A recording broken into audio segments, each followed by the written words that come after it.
So here is a Ranger that belongs to Charlie Masunaka, and Charlie played on the Kamikaze Shooters, and he probably used this at indoor warfare or whatever the name of it was when he was playing it around Gardena, or is it in Gardena?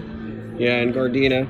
And a couple of the neat aspects on this are, obviously it's a Ranger and he polished the body. Rangers have a black powder coat over a stainless, or over a plated body, I believe. A steel body that's plated and then powder coated. So he polished it down to the plating. He's got a rat attack on it. But the really, truly cool thing is the feed that he made on here. So when we look at the feed, we can see that it is a tube of, it's a copper tube with a copper 90. This is a 90, right? Not a 45.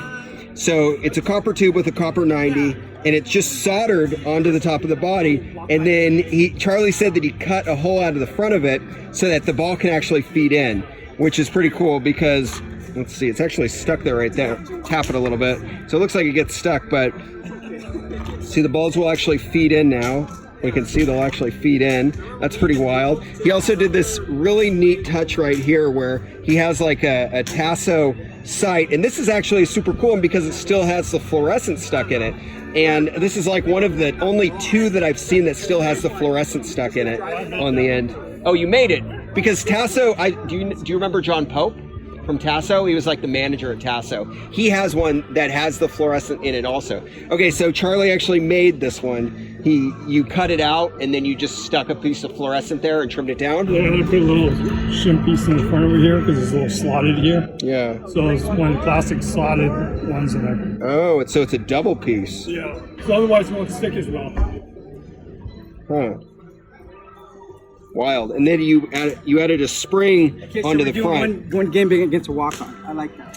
So you got a spring on the front. You got your sight on the front of the barrel that has holes in it, and then you have your spring, which is basically just a Nelson trigger spring, or yeah, just a Nelson trigger spring essentially.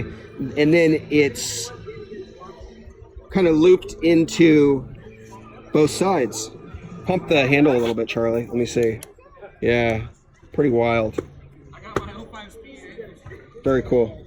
Thanks.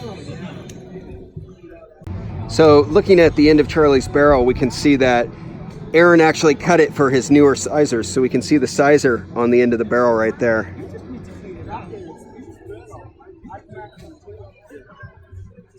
Cool. Oh. These are short sizers. Very cool. Thanks, Charlie.